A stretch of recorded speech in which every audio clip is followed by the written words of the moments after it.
Assalamualaikum warahmatullahi wabarakatuh.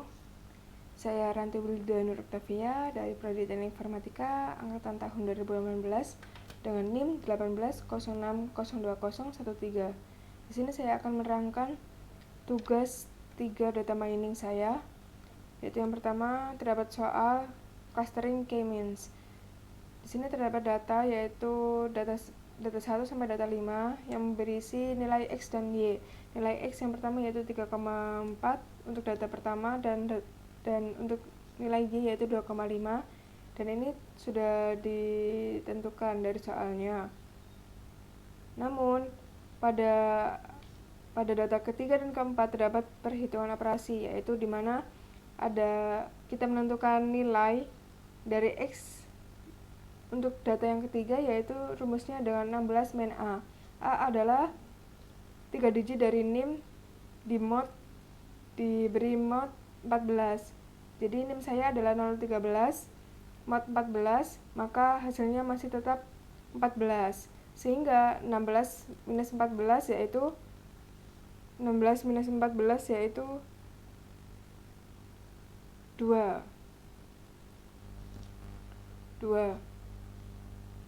16 min 13, NIM saya kan 013, masih tetap 3.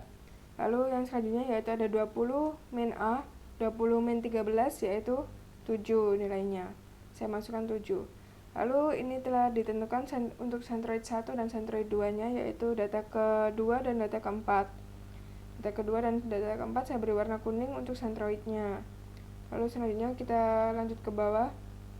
Nah, ini adalah keterangannya dimensinya yaitu 2 dimensi X dan Y, pengukuran jaraknya yaitu Manhattan, jumlah cluster K yaitu 3, threshold yang digunakan untuk perubahan jenis fungsi objektif yaitu 0,5, untuk nilai fungsi objektif awal diberi nilai 1000. Untuk menghitung jarak setiap data ke sentroid terdekat akan menjadi cluster yang akan diikuti oleh data mereka.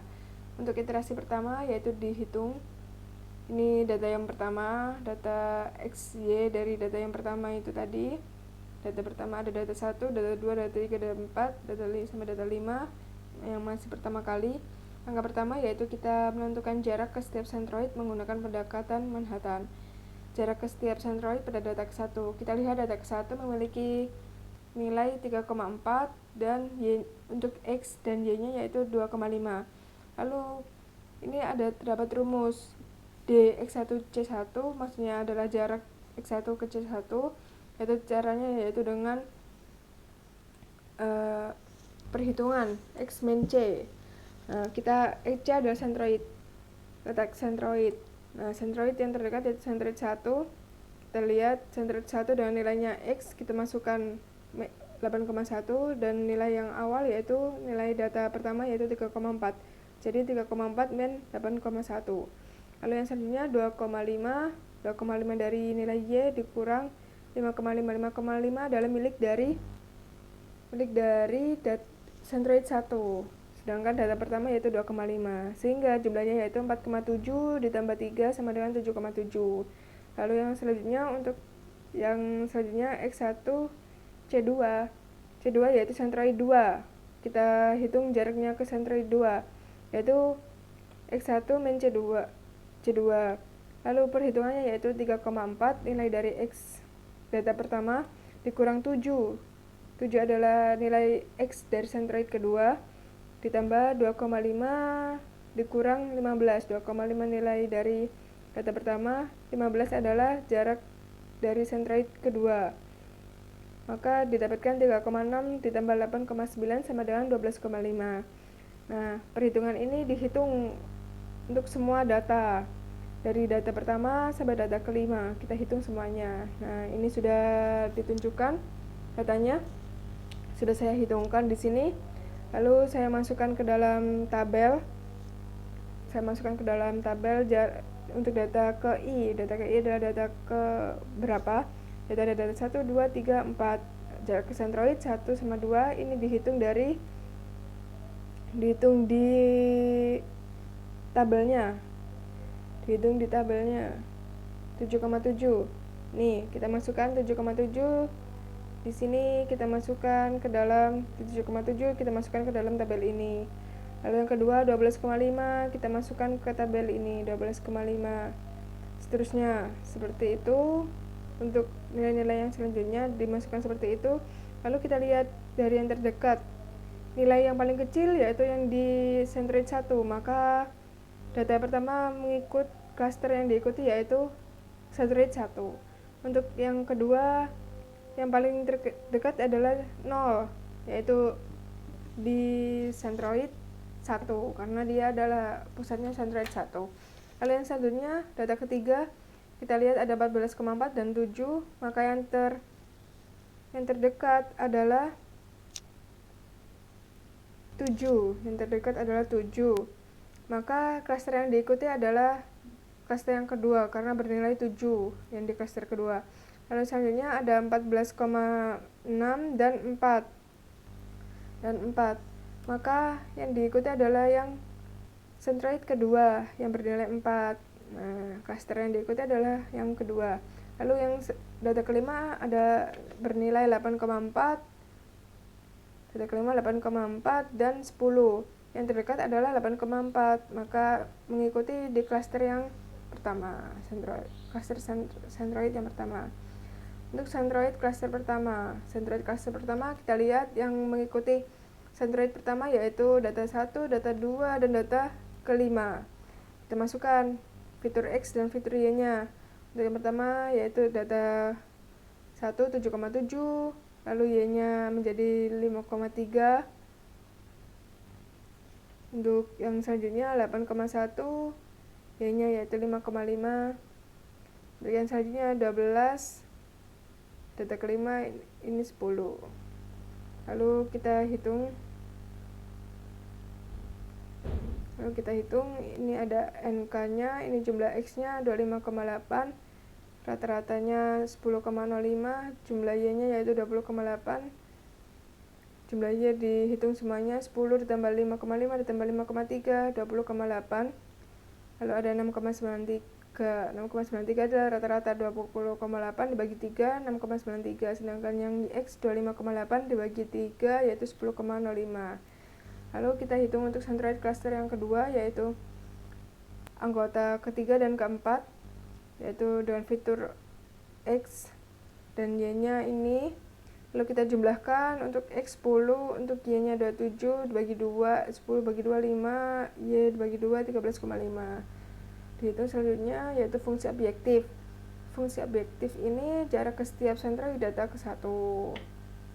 Data kedua seperti yang tadi, dengan dari nilai yang terbaru, dengan tabel yang terbaru ini kita masukkan. Nah, setelah itu kita dapatkan seperti ini. Klaster 1, klaster 2. Lalu perubahan J sama dengan 1000 dikurang 29,06. 29,06 itu adalah penjumlahan dari jumlah keseluruhan. 29,06 adalah 970,94. Masih ada data yang dipindah klaster atau perubahan PJ lebih besar dari T, maka dianjurkan ke iterasi berikutnya karena nilainya masih lebih besar. Maka kita lanjutkan ke iterasi berikutnya, iterasi 2. Iterasi 2 menggunakan nilai yang terbaru untuk X dan Y-nya dari perhitungan yang pertama tadi, iterasi yang pertama. Lalu kita masukkan hasilnya ke iterasi yang kedua. Lalu untuk centroid masih tetap untuk data kedua dan keempat. Lalu kita hitung lagi seperti ini. Lalu kita dapatkan hasil seperti ini. Satu-satu. Untuk yang pertama, data pertama mengikuti klaster 1, data kedua mengikuti klaster 1, data ketiga mengikuti klaster 2, data keempat mengikuti klaster 2, dan data 5 mengikuti klaster 1. Masih sama seperti iterasi yang pertama. Sehingga untuk centroid 1 masih tetap, yaitu data ke-1, data kedua, dan data kelima. Untuk centroid 2 yaitu ada data 3 dan data 4.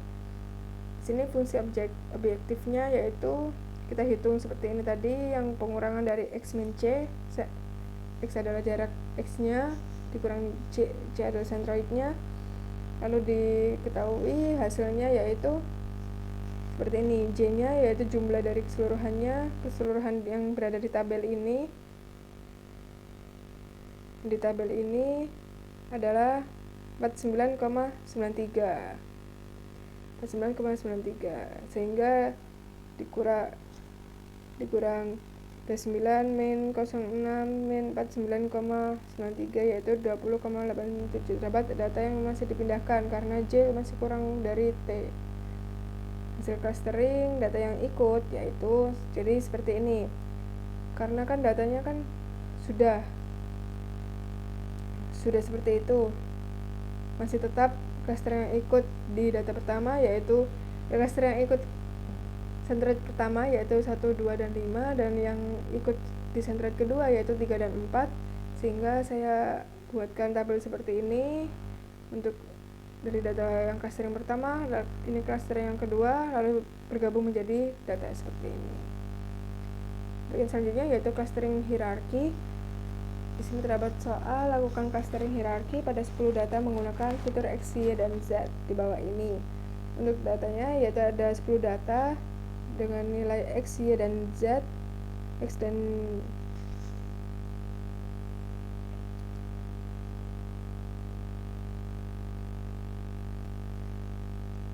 gantilah B dengan 2 digit terakhir NIM. Gunakan jarak Euclidean dan jarak antar data. Kriteria jarak cluster single linkage NIM ganjil, complete linkage NIM genap. Pada akhir iterasi, sajikan dendrogram. Jika dijadikan 2 cluster, bagaimana komposisi clusternya? Jawab. Ini adalah jawabnya. Mengganti nilai B dengan NIM 13, maka data akan seperti di atas. Ini. Nah, seperti di sini. Lalu untuk langkah yang pertama yaitu menghitung jarak antar data. Lalu yang kedua menghitung jarak dua data secara berpasang-pasangan dengan menggunakan Euclidean distance, yaitu itu rumusnya Euclidean distance. Setelah itu ini juga ada perhitungannya. Setelah itu kita masukkan ke tabel berikut matriks jaraknya. Ini adalah tabelnya. Kita masukkan. Lalu yang kedua yaitu gabungkan dua kelompok terdekat menjadi satu, yaitu 1,6, mempunyai nilai minimum yaitu 10,48809. Lalu yang selanjutnya menghitung jarak terjauh complete link antar kelompok 1 dan 6 dengan kelompok yang tersisa. Ini kita hitungkan dengan D1,6 yaitu maksimal dari D1,1 dan D6,1 yaitu maksimalnya kita dapatkan maksimal 75,69016 yang berasal dari D1,1. Dihitung begitu seterusnya sampai selesai, lalu perbarui matriks jarak. Kita perbarui matriks jaraknya. Yang berwarna kuning itu kita perbarui. Lalu langkah yang ketiga yaitu gabungkan dua kelompok terdekat menjadi satu, yaitu 4,8 yang mempunyai nilai minimum yaitu 13,9642. Kita hitung lagi seperti tadi. Lalu perbarui matriks jarak. Yang berwarna kuning-kuning itu adalah yang diperbarui. Lalu yang selanjutnya ada langkah keempat yaitu gabungkan dua kelompok terdekat menjadi satu, yaitu 2,9 yang mempunyai nilai minimum yaitu 14,6969. Menghitung jarak terjauh atau complete link antar kelompok 2 dan 9 dengan kelompok yang tersisa. Itu kita hitung. Lalu perbarui matriks jaraknya. Lalu untuk langkah yang kelima, gabungkan dua kelompok terdekat menjadi satu, yaitu 1,6 dan 1,3 yang mempunyai nilai minimum yaitu 25,7294. Lalu hitung jarak terjauh. Yang kuning itu adalah yang direvisi lagi. Angka yang keenam yaitu gabungkan dua kelompok terdekat menjadi satu, yaitu 4,8 dan 5 yang mempunyai nilai minimum yaitu 25,9605. Itu yang kuning yaitu yang direvisi lagi. Langkah ketujuh masih tetap sama, juga menghitung jarak yang terdekat menjadi satu. Lalu setelah itu selesai untuk perbarui matriks dendrogram. Perbarui matriks dendrogram yang terakhir yaitu seperti tabel tersebut. Dan C yaitu clustering dataset publik. Dataset tersebut terdiri dari 7050 data, 12 atribut.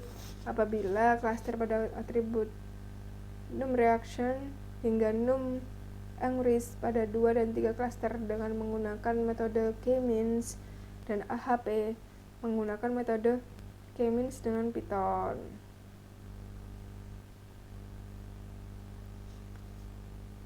Untuk yang terakhir ini yaitu menggunakan metode K-means dengan Python, yaitu dengan menulis kodenya import pandas from sklearn.cluster import K-means import numpy snp df sama dengan pandas.read csv, dan selanjutnya itu library yang digunakan adalah pandas untuk import dan mengolah data, sklearn untuk menghitung K-means, numpy untuk mengolah array. Data diimport menggunakan pandas, kemudian data diselect pada atribut num reactions dan num Angris. Ini adalah hasilnya. Variabel K adalah jumlah klaster yang diinginkan. Jadi jumlah klaster yang diinginkan kita bisa inputkan. Lalu data kemudian diolah menggunakan function dari sklearn, dan hasil tabel disimpan di variabel y. Variabel centroid untuk menyimpan centroid yaitu ini def ssw cool bla bla bla, itu mendefinisikan fungsi ssw, ssb dan r, yaitu print banyak data pada klaster. Ini kita menggunakan perulangan for i sama dengan range k, print banyak data yang masuk pada klaster i plus 1, karena kan dimulai dari 0. Baris ini digunakan untuk menampilkan banyak data pada klaster. Nah, sedangkan ini baris ini yang selanjutnya yaitu menghitung SSW. Baris ini digunakan untuk menampilkan nilai SSW pada tiap klaster. Lalu yang selanjutnya baris yang ini print menghitung SSB, yaitu baris ini untuk menampilkan nilai SSP. Lalu yang selanjutnya ada print clear. Ini adalah baris ini digunakan untuk menampilkan nilai R. Variabel lir digunakan untuk menyimpan nilai R max dari tiap klaster. Pada baris ini digunakan untuk mengumpulkan nilai DBI. Untuk yang ini ada saya masukkan ini pagar untuk memberitahu bahwa baris tersebut untuk menghitung DBI. Maka hasil outputnya yaitu output dengan K sama dengan 2, yaitu seperti ini. Output sama dengan 2 seperti ini. Output sama dengan 2. Lalu jika K-nya 3 adalah outputnya seperti ini, K3. Lalu untuk menggunakan metode AHP dengan Python, maka seperti ini. Untuk metode AHP, function linking digunakan untuk mencari semua klaster dan function cluster untuk mencari cluster pada K. Metode get centroid digunakan untuk mencari centroid pada cluster ke-1. Variabel centroid digunakan untuk menampung semua centroidnya. Nah, untuk ini, lalu yang selanjutnya ini ada def ssw clue untuk function sama seperti pada program K-means, function ssw, ssb dan r. Lalu yang selanjutnya data baris codingan yang ini yaitu untuk menampilkan hasil analisa dari algoritma AHP. Lalu hasil output dengan K2 yaitu seperti ini, restart bla bla bla. Untuk hasil output dengan K3 yaitu seperti ini. Analisis cluster pada atribut num reaction, num comment, num shares. Untuk melakukan analisa pada atribut num reaction, num comment, num shares, maka data diganti pada atribut num reaction, num comments, num shares. Hasil output dengan menggunakan K-means yaitu dengan K2 seperti ini, dengan K3 seperti ini.